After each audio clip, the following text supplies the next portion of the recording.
Good morning, Forward fans. Welcome to the Forward Pregame Show here at Fantasy and Frames. I'm your host, Jorge Edwards, and man, 10 a.m. I know it's an hour earlier than what we had been doing previously, but it is really something. So Nate, for you, probably 9 o'clock for you your time? Yep, that is how time zones work. You are correct. It is 9 o'clock. Our first piece of advice to everyone. There you go. We're teaching time zones, from time zones to touchdowns. Maybe that's the segment.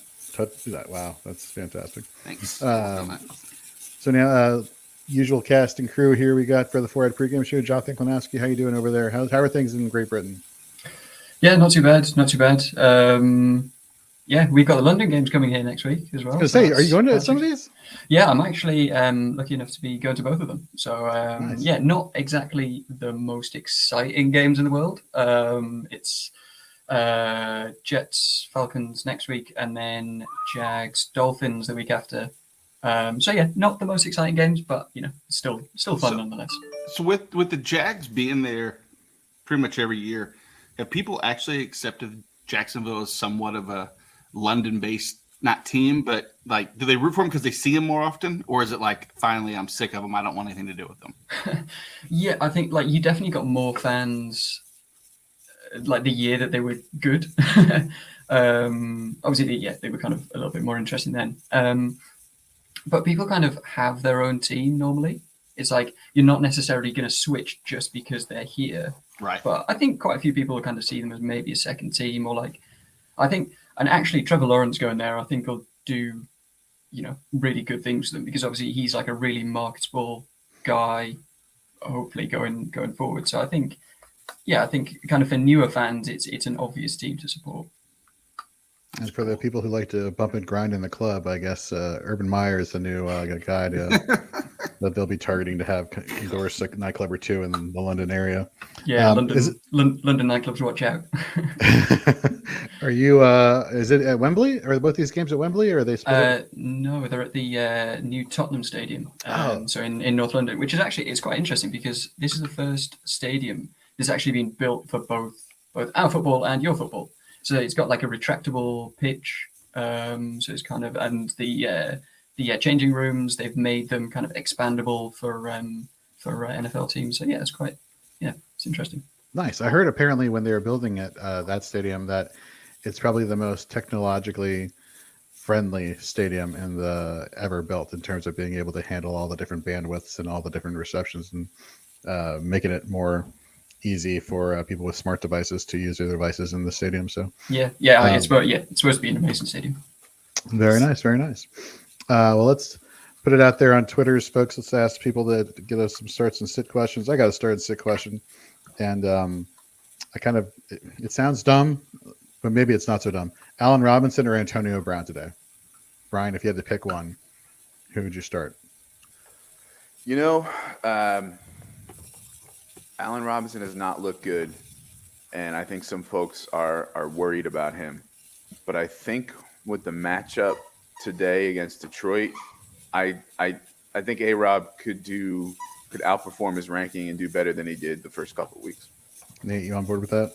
I am. Yeah, I like that matchup a lot more. And it just seems like there's more of a direct line of funneling to Allen Robinson than more so because there's a situation that Tampa Bay could score, 35, 42 points this game, and Antonio Brown not see a heavy volume of that. You know what I mean? If the Bears and Justin Fields get on board and actually score, 24 plus points, I think we have to assume that Allen Robinson is going to get a heavy dose of that.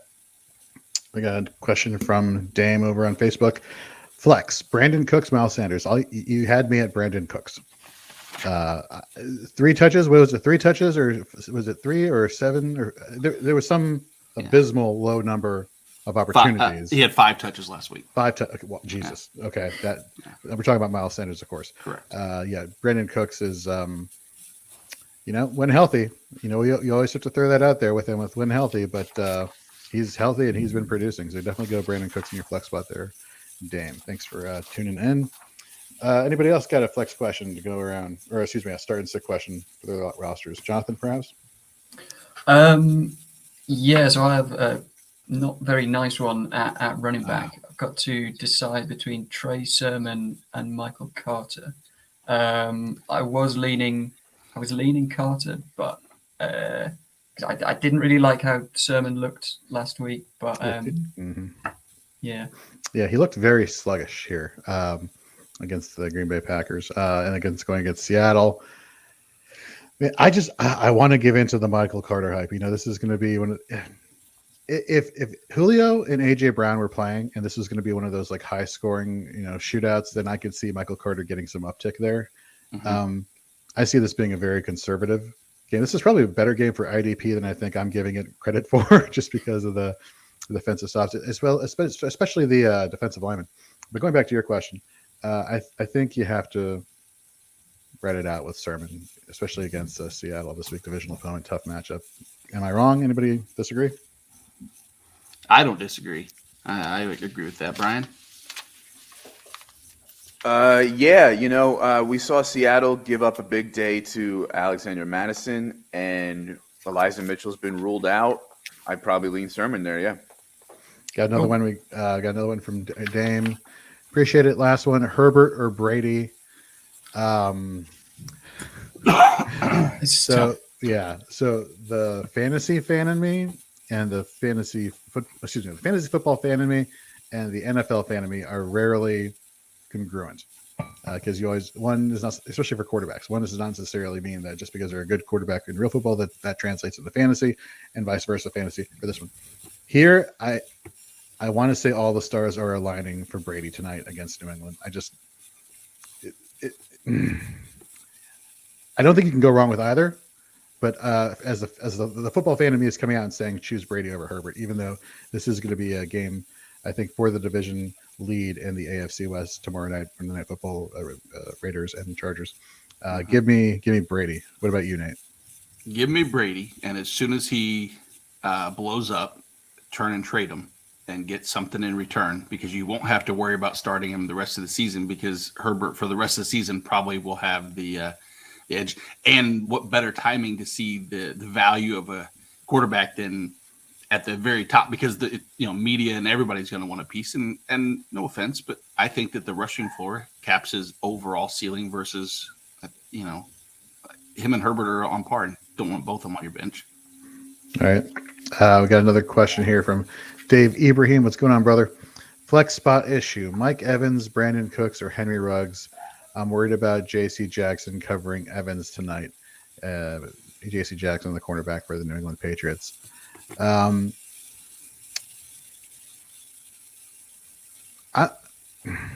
still on Cooks. I gotta be honest with you. Like, I understand we're talking about the Tom Brady going up. I personally think this is an Antonio Brown game for the receiving options for Tampa Bay. But that notwithstanding, Brandon Cooks, I just feel like the garbage time is just going to be there. Brian, what are your thoughts here?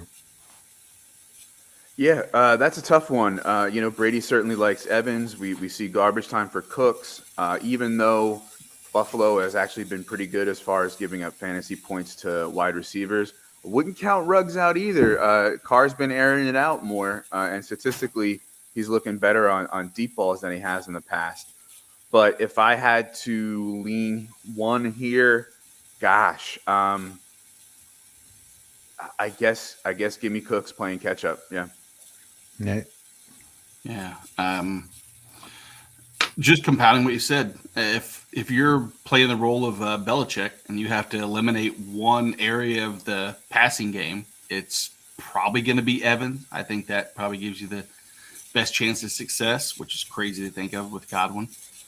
Ruggs I don't like as much, just because I feel like the Chargers have done exclusively damage to deep threat wide receivers, and they've limited opposing quarterbacks. Anyway, look, Tyreek Hill didn't really have any game, and I'm not trying to compare Tyreek Hill to Henry Ruggs, but similar route tree. And I would lean Brandon Cooks. He's top 3 in air yards on the season. He's he's checking every box possible so far.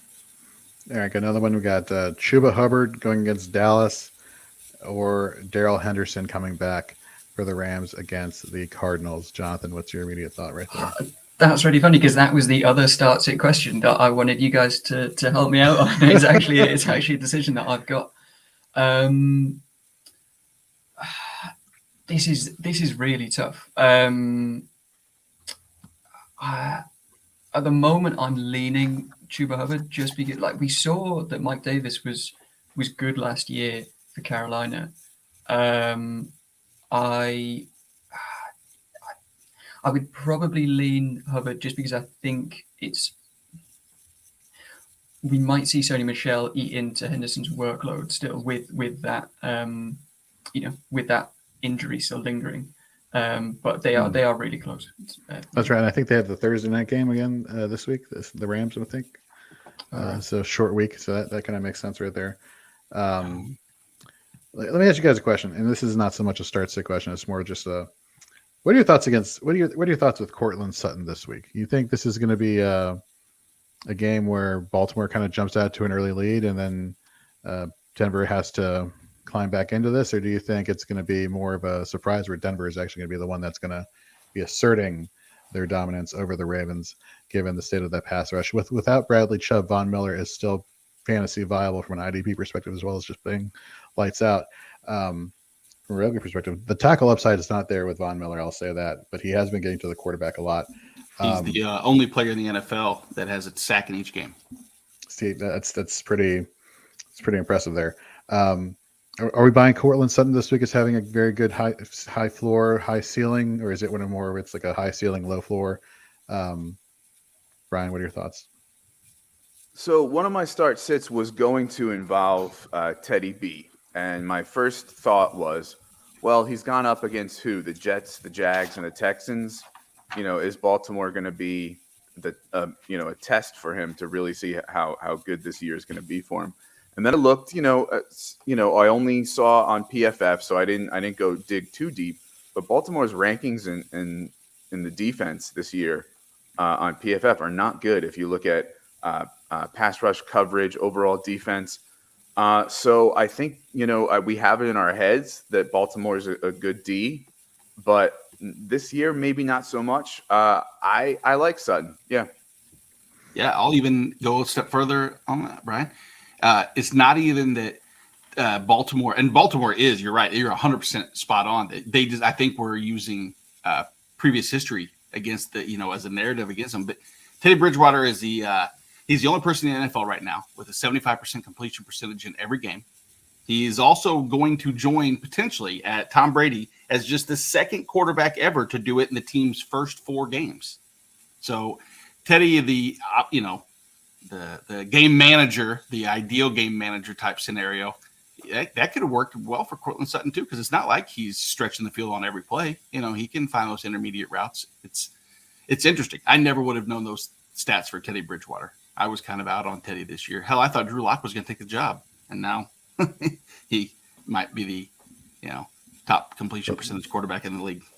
Yeah, but I think we'll from this week going forwards, we'll actually find out who the Denver Broncos are. I mean, the teams that have played are 0-9. It's not right, exactly. It's they haven't exactly played the best teams so far. So.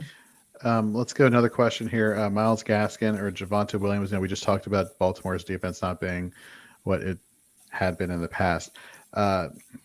Obviously, you have the thing with Melvin Gordon. I think he's still questionable as of right now. I think, if memory serves me correctly, Melvin Gordon, that is.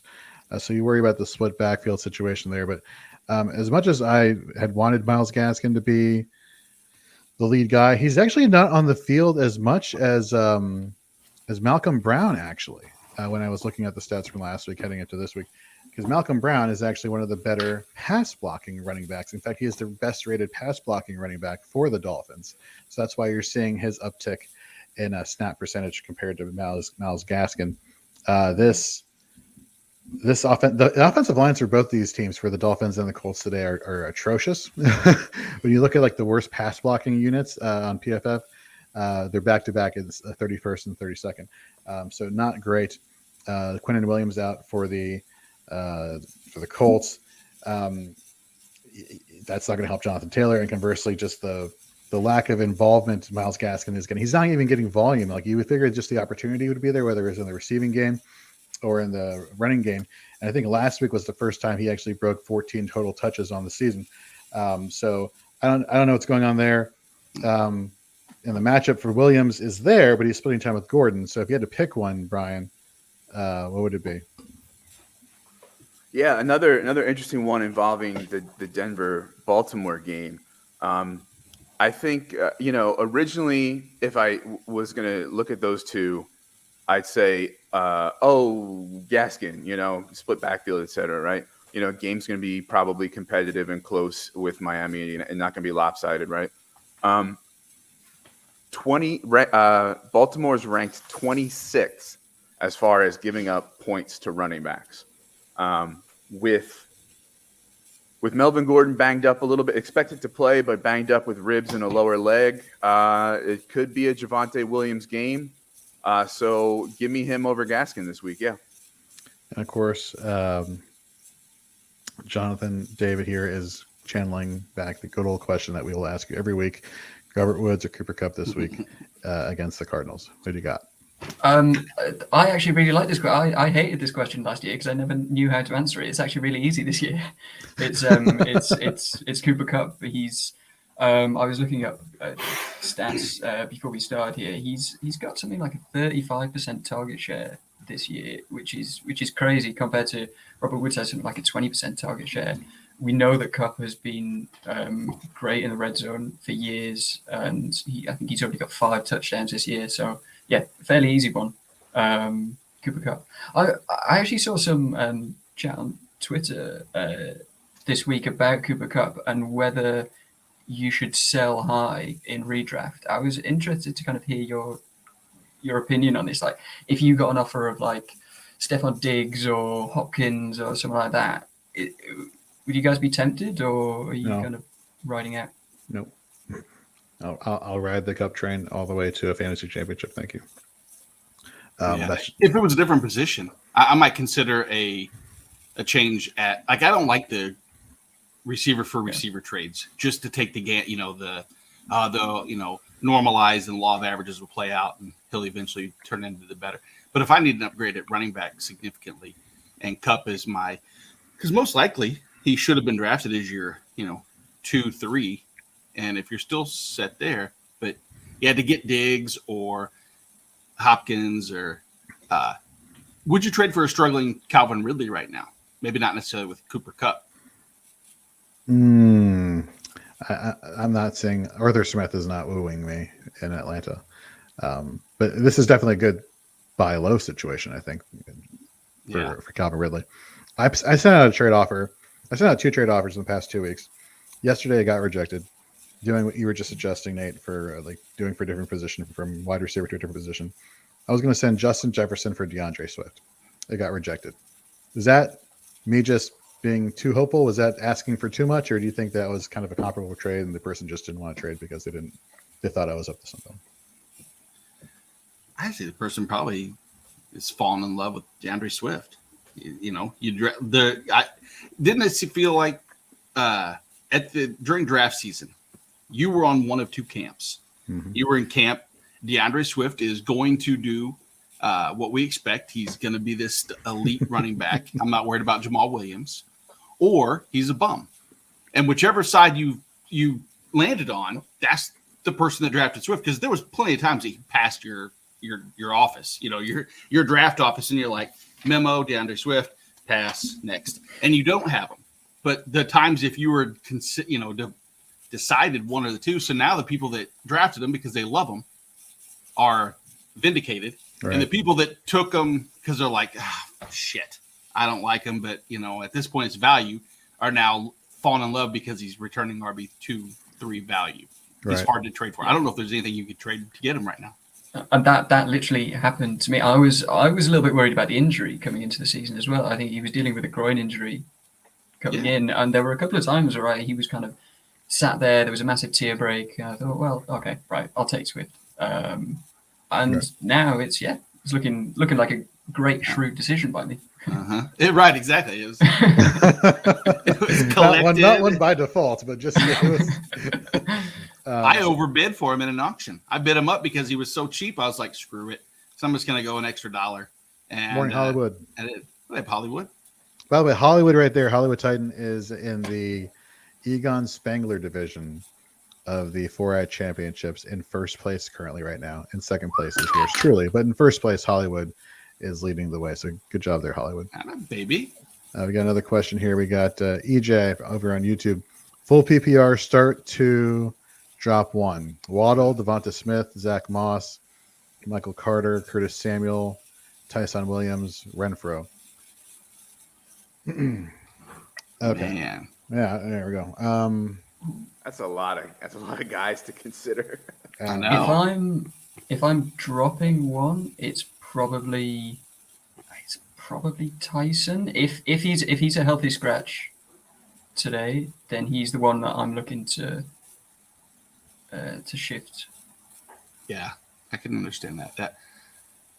I mean, the backfield of Baltimore is just it's crazy. I mean, when we're talking about the fantasy relevance of Le'Veon Bell potentially being activated in you're talking about the fantasy relevance of Le'Veon the Bell. potential. Don't be putting this Royal Week. Jonathan, the Royal We, I believe is what that is. See, Okay. Yeah, no, it's not the Royal We, it's the All right. you. All right, start 2. I would go Waddle. I would go Waddle and Moss and drop.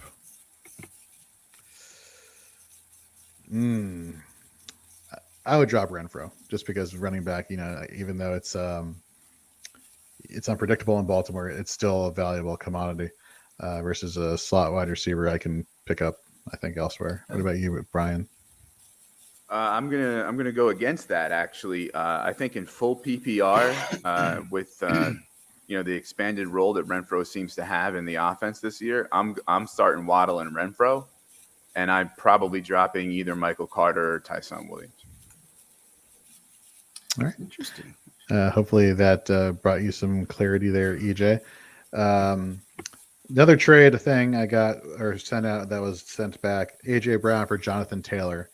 And of course, this is all based off of production, and people are probably not getting rid of Jonathan Taylor because of the draft capital they invested in him.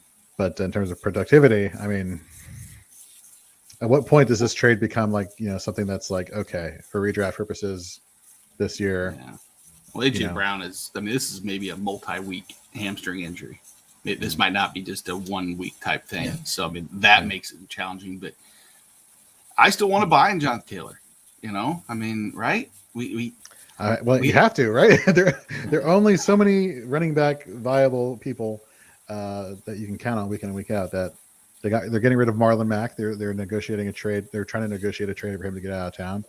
Mm-hmm. Naeem Hines is still there, but I don't know whether it's the offensive line. I don't know if it's the Quentin Nelson effect of him not being healthy, and then the offensive line just underperforming. But something is fundamentally wrong with this Colts offense, and I don't know what that has to do with. I don't know if it's a Carson Wentz curse coming over from Philadelphia or whatnot, but there's something off there. I do think this has the potential to be a good bounce back game from him though against Miami. We saw Peyton Barber get over 100 yards last week. So I think this has the potential to be a bounce back game for Taylor. Another question from David. Michael Thomas comes back in a few weeks. Is he an automatic plug and play the first week back? I guess it depends on who your options are. Damn, I know. If you could give us your options at wide receiver that you got, and we can kind of give you a better idea of yes, you can definitely start Thomas over X player. Yeah, I'd want to see a week. So I was looking at some stats on Jameis Winston, and he has 63 passing attempts this year, which is the lowest amongst quarterbacks who have played 3 games, other than Justin Fields and Taysom Hill, who kind of come in for a couple of snaps. But he's in the past he had crazy volume passing, and we've seen that he just doesn't have that this year. So I'd want to see if those numbers shift when Thomas comes back, and because it could just be that they don't trust the receivers. Right, exactly. Or it could be that they don't trust Winston. So I kind of want to. The answer is yes to both. Mm-hmm. Yeah. Here's a start-sit question for me. Sure. Jacoby Myers or Tyler Lockett? I don't like Lockett being this banged up. I worry that he's going to be out there. I I uh, I I trust Tampa Bay's secondary more. I trust Tampa Bay's defense more to lock down Jacoby Myers than I do San Francisco's to lock down even a questionable Tyler Lockett, if I had to pick one. okay. Yeah, I think with something like this, it might come down to the rest of your team as well. You know, like if the rest of your team is kind of fairly solid and you want a high upside play, then go Lockett. If the rest of your team is a bit boom bust, then maybe you prefer to go for a safer play in Jacoby Myers, because Myers has seen plenty of targets each week. I know, and that's the thing. I really like the upside, but I think safety. It's just such a deep. It's a 4-on championship. So. Oh, I see. Okay. Speaking of Jacoby Myers, let me say, I think the eyes of the world in sports are focused on Foxborough tonight. I think NBC, the first time they had their morning show and evening news emanate from Foxborough, which is odd because you had all those years when Brady was there. But notwithstanding, I hope this is a really good game tonight. I think it will be. I think Mac Jones kind of shows up a little bit. He hasn't been, but I think he shows up respectfully enough that people walk away from this game and they're like, you know what? This was fun to watch. This was fun to stay up for. I don't know whether or not Brady is going to be as dominant as people think. I hope he does, for obvious fantasy implications. But I think this is going to be a pretty good game tonight. That notwithstanding. That being said, let's get into our usual routine here at the Ford Pregame Show, where we go over some flex options at quarterback and tight end, as well as go over some options outside the top 25 for running back and wide receiver, as well as for IDP. Let's start at the quarterback position. Brian, who is somebody outside the top 10 at quarterback that you are all on board with this week? So it was really tough for me to find somebody that I could be confident about. And, I looked at a few. I would have said Tannehill against a bad Jets team, but without his two wide receivers, I'm going to go with number 21 in the rankings, bounce back game against Detroit, Justin Fields. Yeah, I think they have to. I think who is it? The Ryan Pace had a meeting, I think, immediately on Monday with Matt Nagy, and it was like, yeah, you need to fix this shit right now. So I could see that. What about you, Nate? I am looking at Tyler Heinecke this week. He takes on an Atlanta team that's pretty susceptible through the air.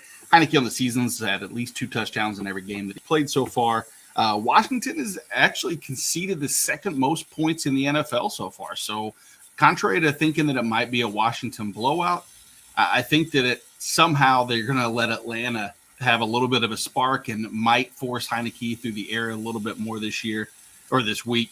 I look for Heinecke to not only, throw for 2, but run for probably another 30, 40 yards to give us that little elevated floor that we're looking for. Before we get to Jonathan's take on quarterback, we got a Breck PF over on YouTube. 1, Waddle or Woods at flex. 2, Sanders or Jamal Williams at RB2 in PPR. So for me, I'll start in reverse. If you would have said Kenneth Gainwell or Jamal Williams at RB2 in PPR, I'd Gainwell. I don't know what they're doing in Philadelphia at running back. I don't think a lot of people know what they're doing outside of the coaching staff at running back in Philadelphia, which should be a red flag for you as a fantasy manager in terms of who you're starting at running back from the Philadelphia Eagles. So I don't like either situation, but I trust the Eagles less, so give me Jamal.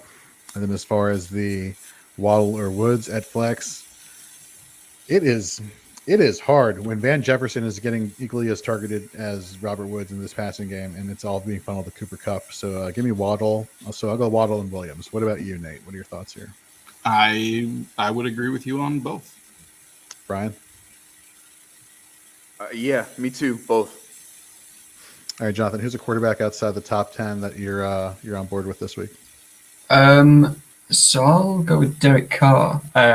So he's had more than 350 yards and 2 touchdowns in each of his 3 games so far this year. I think it is probably a tougher matchup this week. The Chargers, as Nate alluded to before, have kind of tried to limit their big plays, but Carr's just been playing too well for me to ignore. All right. I'm going to go with this hurts. I'm going to go with Matt Ryan. I think he has a get right game this week against Washington. I know they're not allowing a lot of fantasy production to the quarterback position, but who is it? John Hansen. He's the guy who does the Guru in the Morning fantasy show on Sirius XM. Right. Him and Adam Kaplan had this discussion about the Washington defense a few weeks ago, and how he's like, this Washington defense, it's like a collection of great players, but in terms of being a cohesive unit, for some reason or another, they're not gelling well. You have, Sweat, you got Young, you got Ioannidis, you got Jonathan Allen Payne, you got Landon Collins, Cameron Curl. I mean, all these players. And for whatever reason, they're not as dominant as you would think they were going to be. Look what Buffalo did to them last week. I mean, good Lord. This feels like a letdown game, which should be an easy game for Washington. So give me Matt Ryan here. I think Calvin Ridley does have a good game this week. I think Kyle Pitts finally gets off the schneid of not being too good. Shocking, a rookie tight end. I don't know if you heard this before, guys, but rookie tight ends generally aren't that good their first year out of college, despite how heralded they are. That trend seems to be continuing. I don't think that continues today, though. Here we go. We got Trey here. Morning to you, sir. Full PPR. Choose two: Debo, Deontay, Galladay, or Robinson. The very first two is who I'd go with. Jonathan, what are your thoughts here? Yeah, I'd agree. Debo seems to be the number one there, and Ayuk was a little bit more involved last week, but Debo still seems to be the number one guy. And then Deontay, I'm more than happy to start him again. He just consistently sees 10 plus targets. If you look at the average depth of target for Big Ben, it's just come down massively in the last couple of years, and Deontay has been the sort of main beneficiary of that. So yeah, I'd go with those first two. You hear Aaron Rodgers sweet talking the Steelers the other day, and when he was interviewing them about they were interviewing him about the matchup today, and everyone's like, oh well, maybe he's trying to hint that he wants to go to Pittsburgh with all these receiving weapons. Which, could you imagine him if he was in Pittsburgh? I mean, they have the money to do it too, right? I wouldn't be surprised. If the Packers do trade him, they're likely to trade him to the AFC. Right. So, yeah. Got another question here. Can I trust Tannehill? If not, I have to drop him for Carr bench space. I don't think you can. He had a great fantasy output last week, but his yardage numbers weren't there. So he's really more of like a touchdown dependent guy, which it kind of has been his MO since he's been there in Tennessee. Even when Arthur Smith was the offensive coordinator, he was just very efficient at scoring touchdowns, and that just hasn't been the case. Now you're taking away his two top wide receiver options. I personally have more faith in Carr just because of the yardage. The air yards are there. Average depth of target is there. Totally on board with Derek Carr in this case. Who we got here? We got Ryan Weiss. What's up, Ryan? Hey, Ryan. Robert Woods or Corey Davis? I can't decide. Hold on. Let me look up if I'm playing you in one of our leagues before I answer this question. I am playing you in one of our leagues for this. Damn it. Is it this league? No, it is not this league. So no, he's in my division. He beat the living hell out of me last week too, which is he's the 4A championships winner last year. Oh, I know. As he will say, I used the word nemesis one time, probably unfairly, because I love Ryan, and I think and he took it personally. He took it personally. He still says it, still tells me about it. But maybe this advice on Corey Davis is who I would start personally. Yeah, I agree. I mean, I just think that if you look at the Jets, I mean, granted, it's easy to say, well, they're averaging 6.6 points per game, but Carolina, Denver, New England, those are three really, really tough matchups for anybody to get started. And if we know Belichick, soon to be, yes, possibly so. The trash talking continues. I love it. I know. Yeah, go ahead. That's what I would do. Go ahead, though. Now, I was going to say, I think this is I mean, even the Jets defense is banged up. No Marcus May after a few weeks. I think this is a Derrick Henry game. And I think this game gets out of hand for the Jets early on, which means that's going to be garbage time stuff for Corey Davis in the revenge game, even though he left to go to the Jets. So I don't know why people are calling it a revenge game. But anyhow, thanks for chiming in, Ryan. We got another question, Jay over on YouTube. Antonio Gibson, DJ Moore, Chris Godwin, non-PPR flex. Start one. He is worried about Gibson's injury. Even in non-PPR,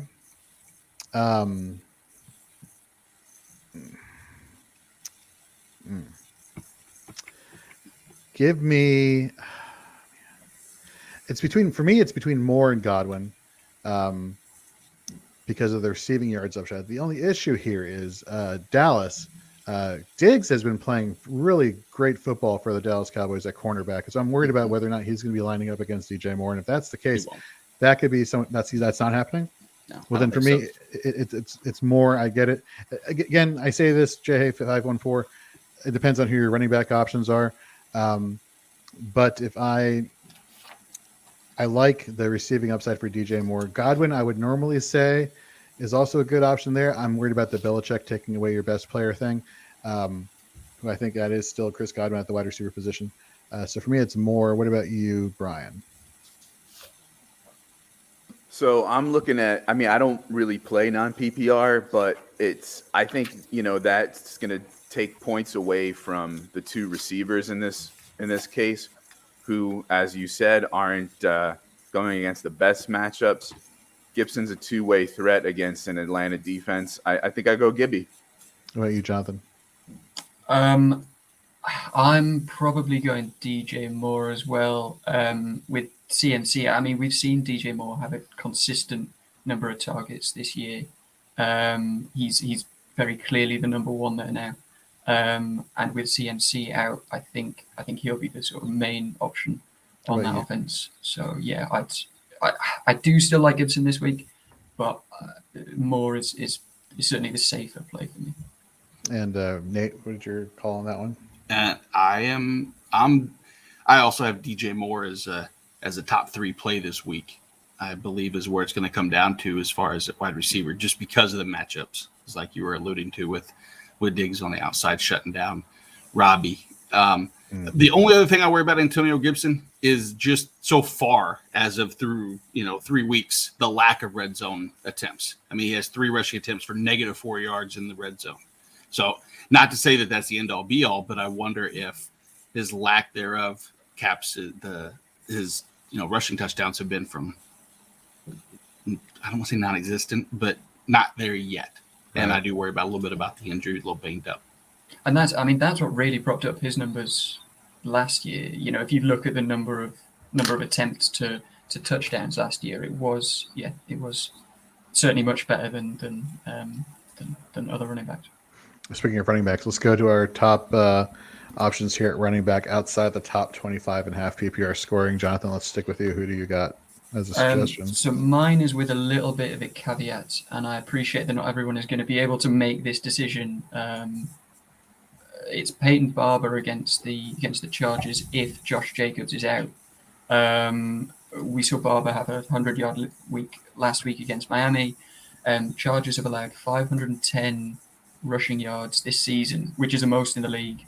So if Josh Jacobs is out, I do like Peyton Barber again, which is gross to say, but yeah. What about you, Brian? Who you got outside the top 25? So I'll be quick. 3 names. All of them are two-way threats that are not game script dependent. Nyheim Hines, Jamal Williams, and Tony Pollard. I like any of those in a flex this week. What about you, Nate? I don't want to say this one. Mm-hmm. But sometimes you have to take the love, the heart out of it, and it's Zach Moss. Hold on, I'm trying not to throw up in your mouth. Yeah, but you know what though? The fact of the matter is this: Houston is obviously going to get beat around. 17. Jonathan and I were talking earlier. 17.5 point favorite by Buffalo. Crazy numbers. So at some point, you would think that maybe they'll just run the ball in the second half when they get the big lead. I don't know if they'll do that, but the law of averages states that eventually they're going to do so. And so since week one, that healthy scratch, the last 2 weeks, we've seen this continuing trend now. He was outsnapped in week 2, 43-18. Last week, he outsnapped Devin Singletary 44-34. He scored 3 touchdowns over the last 2 weeks. It's clear that maybe I don't want to use the term breakout is happening, but the trust is back on Zach Moss. I could easily see him falling into the end zone or breaking through on wide open holes. It's not on talent or merit. It's just strictly on luck, and I'll take luck all the time. I mean, it's crazy. I'm not saying he's good. I mean, he's just, lucky. No, it's a great situation and a good matchup. But it's also crazy considering the situation that he was in week 1, where he was inactive, and I mean, like I dropped him in a league. I took him. I didn't want him, and then he was inactive. I dropped him, and now he's had back-to-back top 20 RB finishes and touchdown dependent, but still. For mine, we talked about him a little bit earlier in one of the start sit questions. Give me Javonte against Baltimore with Melvin Gordon banged up. I think this is a great. Granted, Gordon will play to what degree, we shall see. But I think this Broncos offense just keeps going, just keeps rolling. It's not going to do anything like crazy, but they're very efficient. They're very good at what they do. They put up the points. They get their skill players the ball. And I think this is a great opportunity for Javonte Williams to kind of separate himself more from Melvin Gordon in terms of getting more touches and snaps. So give me Javonte. We got a question here from Delusional Tanner. Did we have you on last week? I feel like that sounds like a very familiar name. Over on YouTube. Thielen, Hopkins, Lockett, McLaurin, start 3 in half PPR. Man. So I'm going to sit the person who I worry about having a lingering injury that might take him off the field, which is Tyler Lockett, because I don't think that's DeAndre Hopkins as much as – because DeAndre Hopkins isn't lower body. He's not leg and hip like Lockett. It's, rib. And so he can play through that. What do you think? Yeah. So my concern here is Ramsey. Yeah. If he stays on Hopkins, there was a tweet that came out, or some organization tweeted this out, where Ramsey has only allowed 100-yard receiver, or one receiver to put up 100 yards on him one time. He's only given up one 100-yard game, and that was to DeAndre Hopkins. So immediately my thought was like, oh, well, this is great. This is a D-Hop game. Fantastic, because D-Hop's did it once.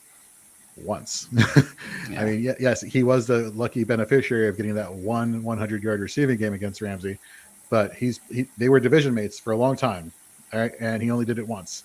And like you said, he's coming off of that injury, so I'm a little bit concerned about Hopkins. Thielen, he's a red zone scoring machine. I think he's week in and week out. Him and Justin Jefferson are must starts. So give me Thielen, McLaurin, and give me Lockett. I know this is sacrilege to say don't go D-Hop, and I get it. I get why you wouldn't want to, but I'm less scared of the San Francisco secondary than I am of the Cardinal or the Rams secondary. Mm-hmm. Brian, what are your thoughts? I share your concerns about Ramsey. I think I'm a little more worried about Lockett than D-Hop, so Lockett's the guy I sit. Jonathan? Yeah, I'd agree. Lockett is probably the one that I'd sit there. With Hopkins, I mean, that projects to, I think that's got the highest over-under of the week. I think that could be a real shootout. So I do want pieces of that game. And Lockett, he's always very boom bust. And so if he's a little bit banged up, I would be a little bit worried. It's a great option to have the choose. I know, right? Yeah. Embarrassment of riches there. No doubt. Let's go to the wide receiver position. Outside the top 25. Look, I'll go first, and I'll take the easy, low-hanging fruit because they're ranked 30th and 31st. Give me Deontay Johnson. Give me Antonio Brown. I think the targets are there. The target volumes are going to be there. Receptions are going to be there in your half PPR scoring leagues. And Antonio Brown, no Gronkowski. They're probably going to take away Mike Evans. So it's really the Godwin and Brown show. And out of Godwin or Brown, even though Brown is in his early 30s, I still think he's one of the premier talents at the wide receiver position when given the opportunity, which he will have on the field today. So give me Brown and Deontay Johnson. Jonathan, what are your thoughts? Who are your guys? So two for me, Corey Davis and Jacoby Meyer. So we alluded to, well, we spoke about Corey Davis earlier. He's had two sort of disappointing weeks after a really good week one. Much easier matchup this week. Titans allow the third most points to wide receivers. He saw 10 targets last week. He seems to be the main guy for Zach Wilson. So I'm happy to to slot Corey Davis back in. Jacoby Myers, it's not exactly a high upside play, but he is the most targeted receiver for the Patriots. 29 targets this year, so that's 11 more than the next highest wide receiver for New England. Bucks are actually allowing the most points to wide receiver this year. It's not a team that you want to run on. So yeah, I think he's got a fairly solid floor again this week. What about you, Brian? So last week, the Chargers held Tyreek Hill to 5 for 56. But, we're not great in the intermediate passes. Kelsey had a big day. I think Waller eats, but so does Hunter Renfrow. He's getting a lot of trust from Carr, and he's all the way down at number 50 in half PPR in the rankings. So I like him as a deep cut. And also, speaking of trust, I think Kasich eats today, but also so does my other wide receiver for this round, Jalen Waddle at number 39. And finishing us off at wide receiver, Nate, who you got? So Brandon Ayuk right now, after the doghouse that he's out of with Shanahan, saw 80% plus snaps last week. Obviously, with Kittle battling this little calf injury, the targets are probably going to be spread between Ayuk and Debo. If you look at this matchup against Seattle obviously on paper is pretty appealing to opposing wide receivers. But if you dig a little bit deeper and you look at Seattle allowing the third most targets to wide receivers in the red zone and look back at last week, Ayuk had 3 red zone targets alone. So we're seeing Jimmy G trust Ayuk in the red zone, which I think could pay dividends this week. Look for Ayuk to get back into the good graces of both Shanahan. He never really left it with Jimmy G. He was always, he was the mom saying that's a good boy as the dad punished the puppy for pooping in the kitchen. And secondarily, as you talked about the DeAndre Hopkins concern with Jalen Ramsey, that probably leaves targets open. And I focus on Christian Kirk. I look at Kirk as having another high, decently high volume in a shootout type game, primarily in the slot. He lines up. He's got plenty of air yards. I think the matchup is gonna, like we've said, kind of focus on DeAndre Hopkins. I think that's gonna leave open and plenty of targets for Christian Kirk over the middle. All right, let's go with tight end outside the top 10. Give me Dawson Knox. Guy's been on a tear the past couple of weeks. They're starting to incorporate more in the passing game. They're starting to become more of a complete offense if you just ignore them not using the running back position as often if they have Josh Allen. I think this going against the Texans, fire everybody up. Have a good time, Bills Mafia. Jonathan, who do you got for a tight end? Yeah, just to add on the Dawson Knox, because the Texans have been really poor against tight ends. So they allow the fourth most points to the position. But they've played the Browns, the Panthers, and the Jaguars. It's not as if they've played like Waller and Kelsey. They haven't played good tight ends. So yeah, I do agree on Dawson Knox. The guy that I wanted to talk about was Mike Gesicki. So he had 12 targets last week, and once you get down to that level of tight end, you very rarely find players with that kind of volume. He seems to have a better chemistry with Brissett than he did with Tua. So yeah, I think you could do worse than Kasich this week. What about you, Brian? So at first I was like, this is kind of yucky. It's tight end. But I actually came up with 3. So low-hanging fruit, Brait with Gronk out at number 35. At number 32, Ferkser with the 2 wide receivers injured.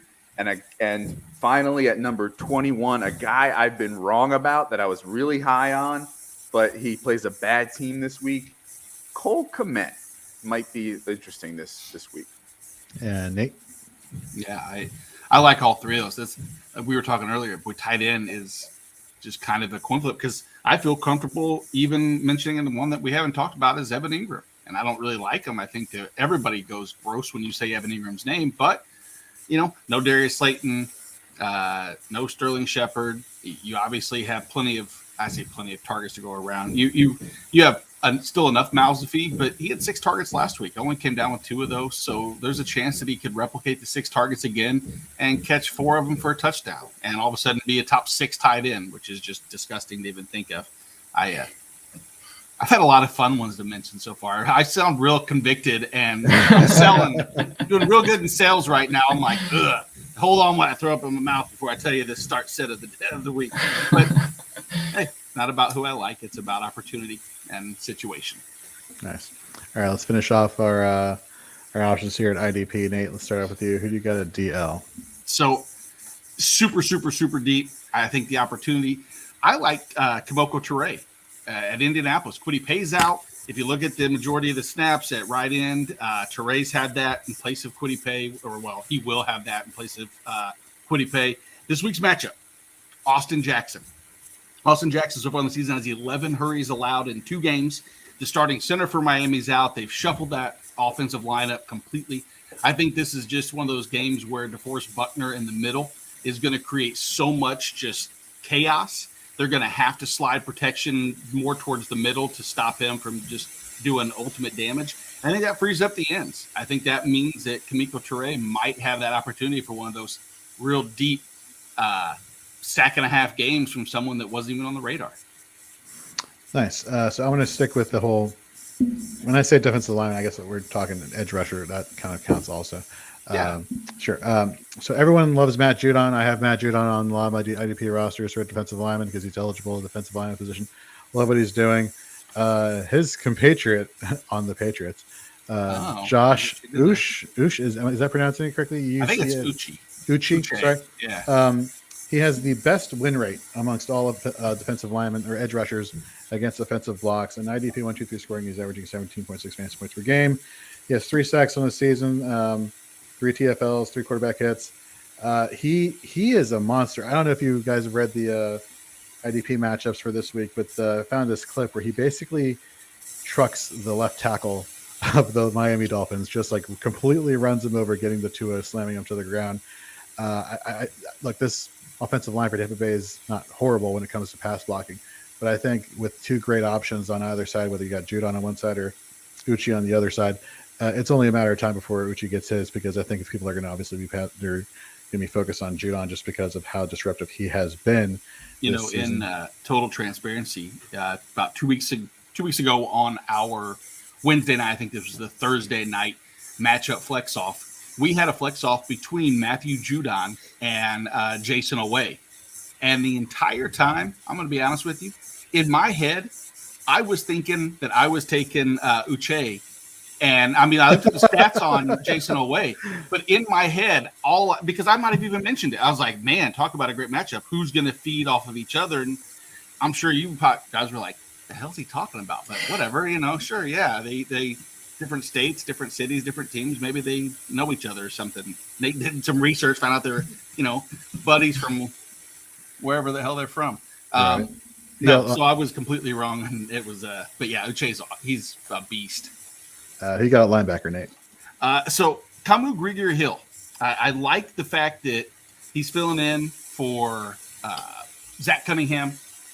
Right now, if you look at Lovie Smith's defense, Lovie Smith he runs cover 2 exclusively. And if you're running a cover 2, what that typically means is you're going to allow the intermediate and underneath stuff. You're not going to allow the deep play to beat you. And in this particular matchup, granted they have one of the most difficult matchups, I could see there's plenty of underneath allowment to whomever if they're going to let it be Sanders over the middle, if it's going to be Zach Moss, whatever the case may be. I see plenty of action funneling towards the center of the field. I think that means Grieger-Hill is going to have plenty of tackle upside, double-digit tackles. We know they're going to be on the field a ton. So I think that I have him personally within my top 20 linebackers in IDP this week, considering he started off in like the 60s. For me, give me CJ Mosley. I think he's come back, a lot and then some. from his groin injury 2 seasons ago. Last year, he sat out due to COVID. Again, no receiving options of interest or of note for the Titans, which means this is a Derrick Henry game, which means C.J. Mosley is basically going to find any and all ball carriers in the field and basically go and hit them hard. So his tackle upside will definitely be there, averaging 13.3 fantasy points per game in IDP 1-2-3 scoring. And to finish us off with defensive back before we get to our monkey knife fight props, who do you got there, Nate?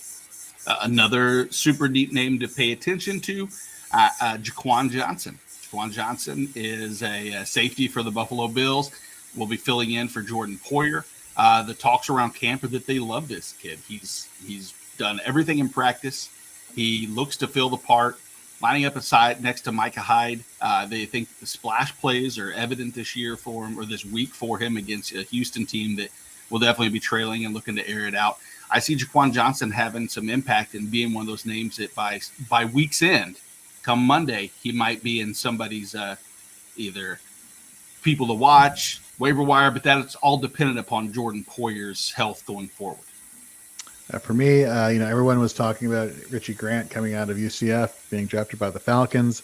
Everyone thinking that he was going to be the immediate starting strong safety because Keanu Neal wasn't there anymore. But Eric Harris coming over from Las Vegas is playing lights out. His tackle volume is going to be there. Fantasy point production has been in the double digits each week. Against this Washington team, I think they're going to play Washington a lot more difficult, a lot more hard. So give me Eric Harris. And with that, let's get into our monkey knife fight prop over unders from a fantasy points perspective. Close said window here. Do this, do that. Share screen. Inner monologue, coming, outer monologue. All right, here we go. As we do every week, we go over the monkey knife fight props for fantasy points for the games that have the most exciting over-unders. If you head over to monkeyknifefight.com, use the promo code FRAME, get a 100% match up to $100 or more when you sign up. Use the promo code FRAMES. Let's go. Here we go. Brian, let's start with you. Matthew Stafford. Again, and this is all in full PPR. Matthew Stafford over more or less than 23.5 points today. Good matchup. Running game with Michelle and a banged up Henderson. I say over.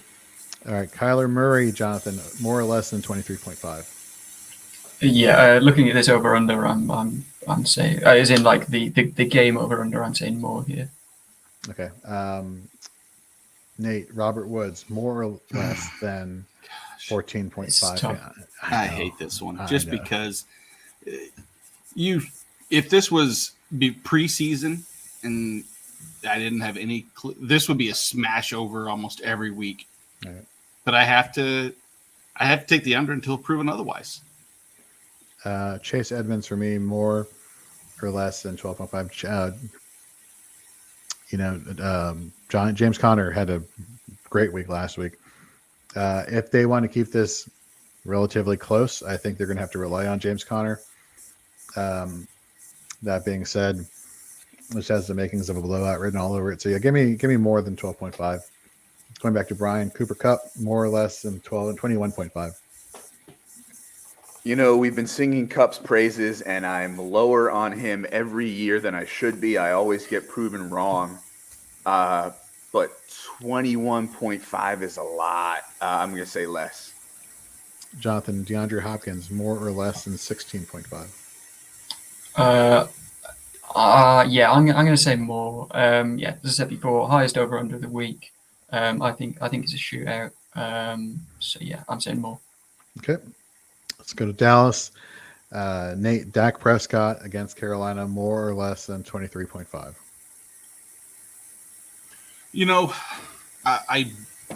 I think the loss of J.C. Horn is going to be picked on by Dak and company for this first week as they get C.J. Henderson involved. I think that it's going to be a higher scoring game, so I'm going to take the over. All right, for me, I'm going to go less than Sam Darnold's 19.5. I think they're going to rely on Chuba a little bit more than Darnold throwing the ball. Brian, Ezekiel Elliott, more or less than 16.5 PPR points. Full PPR, I think in a game against, as Nate said, J.C. Horn's out, but a good defense. I think Schultz and the running backs get some targets this week. Give me more than 16.5. Jonathan Chuba, 15.5, more or less. This is tough. I was just looking up how many targets he had last week. He had 5 targets. I'm not sure on this one, to be honest. I'll say less. Dallas has a better than expected defense. I think they'll rely a little bit more on DJ Moore and that passing game. All right, Nate.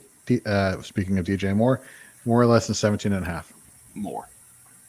I will go more than 17.5 for CeeDee Lamb. I think they have a get right game.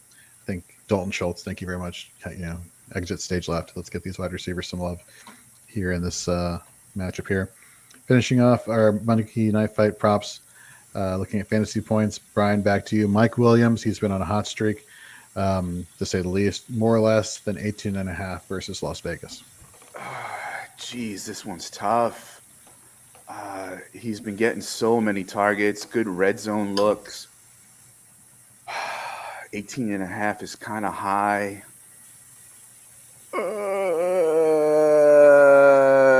More. Jonathan, more or less than 10.5 for Hunter Renfrow. I'm going to agree with Brian on this one for Renfrow. I'm going to say more. I mean, especially in full PPR. Yeah, I'm saying more. Nate, Justin Herbert, more or less than 23.5. Man.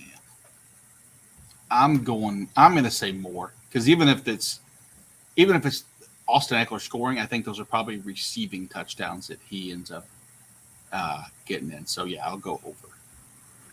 For Derek Carr, I think his yardage is going to continue above the 300s this week. I just don't know if the touchdowns are going to be there. So give me less than 20.5 for Derek Carr. Going back to Brian, Austin Eckler, more or less than 19.5. Full PPR. I love Eckler. I said he'd be a top 5 back in half PPR and PPR this year. Yeah, give me more. And then finishing us off for today, Jonathan, Darren Waller, more or less than 17.5. Yeah, I'm saying more. He's still the number one guy there. So yeah, in full PPR, definitely more. All right, folks. So that wraps up the 4-Eyed Pregame show for Week 4. Head over to fantasyandframes.com between now and kickoff, just 2 hours away, to get all your information for your start-sit questions, as well as matchups that we think are good ones to exploit this week at running back, tight end, wide receiver, quarterback, and IDP. Check out our rankings there over at fantasyandframes.com today.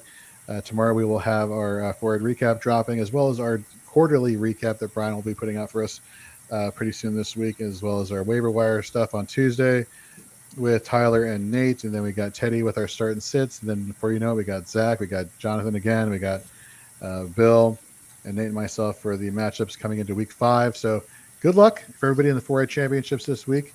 Not named Hollywood Titan because I want to take over first place. Good luck this week.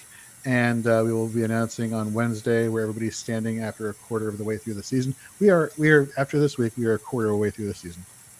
It's going by too fast, man. I know we got the extra week, but let's just not take it for granted. For those out there, by the way, something that I learned a few weeks ago, don't look at your phone. Enjoy the games. Check the scores later. I know you may have heard this before. It's easier said than done, especially when there's money on the line. I found, and nobody understands this more than me, I found it to be actually very relaxing. Just food for thought there for anybody who's interested. So anyhow, so for Brian, for Jonathan, thank you very much for coming on board with us. Nate, as always, great having you on. For everybody tuning in at 10 a.m., I thought it went well, guys. So we'll be back next week at 10 a.m. And good luck this week, folks.